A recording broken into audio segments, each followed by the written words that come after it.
Greetings. And in this gameplay, it's pretty much me playing as Cabot because I decided to use the support role a little more because I found that I generally tend to stick to the medics, the assault class, and the trapper role because they're pretty fun, and I neglected the support class. But you know what? I decided to be Cabot, and oh gosh, this character is overpowered. But yeah, anyway. So I'm pretty much playing as Cabot and we're up against Goliath. And as usual, I'm playing in a team of randoms, which could go either good or either bad, depending on how you look at it and depending on what exactly your random teammates want to do. But in this instance, we have a very, very close finish. So at the end, you'll see exactly how close it was. And but anyway. It's kind of annoying to see how Evolve has just sort of died down. Don't get me wrong, it would pretty much going to die down anyway because it's not a Call of Duty title. But yeah, it's reminiscent of Titanfall, how there isn't really that much content to it, but I think I already said that in like a different video.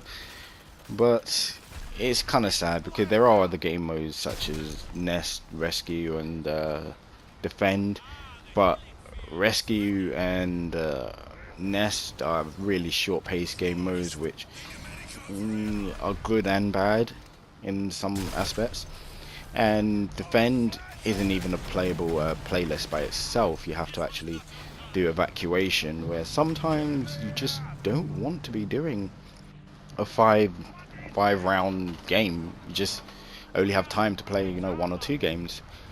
But alas, there we go. That's it all for you.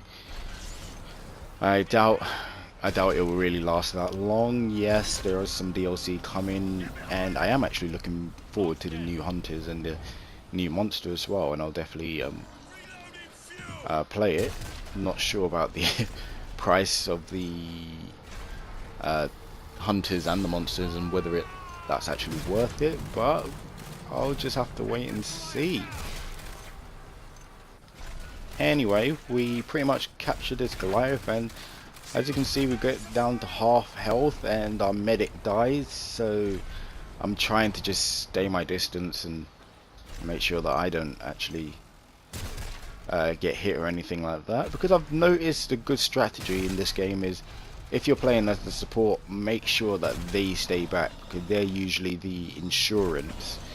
They're usually the ones that can go invisible, and unfortunately this Goliath happens to have a fire breath which counters the invisibility, and it kind of screws up my rescuing plan for that guy, so he's gonna have to just make do. So as you can see, 3 of my teammates have gone down and it's just pretty much left to me. Well, oh wait, no, 2 of my teammates have gone down. I think, where is Arsenal? Where is, whatever. So I'm just pretty much trying to survive and pick the monster from a distance, although in this case I'm just sort of like staying back so the monster doesn't attract attention, so we can just respawn. Well, the rest of my team can respawn in the drop ship, but our hide is doing something. I think at the start he was pretty much trying to engage the monster, which it's bad enough that you picked hide in the first place, but now you want to throw grenades, and what are you doing?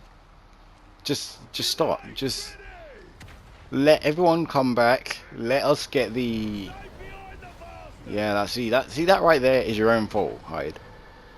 You attracted too much attention when we could have just waited 15 seconds, and then the rest of the team could have helped to back this up. But like I said at the beginning, this is the danger of playing with randoms. I mean, it doesn't really bother me because I don't expect the randoms to be brilliant. I don't expect excellent teamwork and cooperation with us, but I do expect a little bit of common sense. But hey, that's Evolve for you. So yeah, I pretty much just got around to watching Raw. though I missed the first hour completely due to the fact that daylight savings time in America, which meant I tuned in to the first hour of I tuned in usually 1 o'clock a.m. UK time and all that, and the first thing I see is Paul Heyman cutting a promo, and I'm like, huh, yeah, I've already missed an hour of it. Let's see what Paul Heyman has to say, and it's pretty much the same thing. Not saying it's bad or anything, but it is pretty much the same thing with him hyping up Brock Lesnar, uh, hyping up Roman Reigns, but at the same time, you know, saying he's got no chance and everything. And honestly, last week on Raw, an excellent job from Paul Heyman. Excellent, fantastic. No one is a better manager on the microphone than Paul Heyman, or no one, at least I can remember. But he actually made me want to watch the Roman Reigns versus Brock Lesnar match. And to be honest with you, that, along with a lot of other matches at WrestleMania, they're not doing it for me. They're just not that interesting. I find that the build up to WrestleMania has become, or rather is, slack, and it's just not that interesting. There aren't any matches that I can't say that I'm really excited to see, except for, of course, Roman Reigns versus Brock Lesnar, but that's not due to the talent, that's just more due to the fact to see how exactly it's going to turn out with the whole hey, let's make Roman look strong. Let's make him look strong in every single episode of Raw. The Bray Wyatt versus Undertaker, we've got that as well. Again, that would have been an excellent match a year ago. And you've also got John Cena versus Rusev, which if you watched last Raw, which would be yesterday, I think, or Monday, well, this Monday, oh boy, I am really apprehensive about it, simply for the fact that I'm actually worried that John Cena might actually win, and this is one instance where I think he really doesn't have to. This is, if he couldn't put over Bray Wyatt at last year's WrestleMania, surely you have to put over Rusev this year. Because otherwise, seriously, what benefit is it that you actually win the US title? There is no benefit whatsoever. So I'm hoping that Rusev actually just destroys him. I'm not sure how, because Rusev's finisher is pretty much a submission-based finisher, and John Cena and the whole never give up thing is gonna make it tough. I mean, they've already done the John Cena passes out at Fastlane, so to do it twice in a row would kind of be a bit, yeah. If you really want to make character change, you'd go with Cena just tapping out after a long protracted battle with him in the Accolade, or as he used to call it, the Acolyte. You'd have a long protracted battle with him, you know, trying to resist tapping out, but eventually he does. That would, for me, that would put over Rusev massively. But again, that's not really saying much, seeing as, you know, this WrestleMania still isn't that interesting. Anyway, so yeah, our medic's dying again, and we really should just slaughter this Goliath, but as you can see, I think I'm yelling at my trapper here to yeah, drop the dome, but you have to die for that to happen. So as you can see, I'm just trying to make sure that one of us survives, especially as we don't have medic. And now that he's gone down, I could sort of use my railgun, but I don't think I was confident in dispensing all that damage and actually killing the Goliath there and then. So I just decided to hang back and make sure that someone survives, and I have to survive for 1 minute, and that's going to be tough. But as usual, the tactic is you make sure you're in a position where you can see the power relay just in case the Goliath decides to go for it, like this. And fire at will. Just prevent them from actually doing it.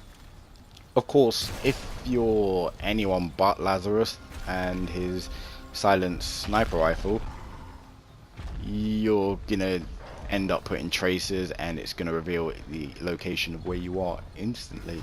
So it's down between me and the Goliath, and he's set me on fire. He knows where I'm going, but it's a tense game. So 20 seconds, he's right next to me, he uses up his fire breath, and I'm just like, oh gosh, please let me survive, please let me survive. And then he decides to go back for the power relay simply because, you know, 5 seconds. Oh no, wait, no, he's getting armor. So yeah, 5 seconds. He knows he's not going to last. But yeah, we get him in the end. And it was that close. I mean, if he had actually eliminated me there and then, he actually would have won the game, and we could all go home happy. People can curse each other's mothers over the microphones, or lack of microphones, since no one in this lobby actually seems to have any. But again, I'm just trying to survive. I'm doing my thing. He misses me with that fire breath, and that was another close situation, because I think if he had actually gotten me at that point, everyone else would have spawned, and to be honest, let's tell the truth, I did not have faith in them actually whittling down that few bits of armor that the Goliath have and actually killing it. So it's almost done. This Goliath had absolutely zero chance. He knows he's missed his opportunity, and it's just a matter of time before, don't know where the trap put down. Yep, and it's just a matter of time before it's over. I mean, I even got a message after this match from one of the teammates, and they actually complimented me and actually said, wow, you know, you actually managed to survive and you won the game for us. And that was true. I literally won the game for the team, and it's not often you can do that in this sort of game, but this was clearly an instance of one time that you could. Anyway, that is about it for this video. As you can see, it did this much damage to the monster using the railgun. That is actually really powerful. But anyway, that's about it. Take care of yourself and keep being you.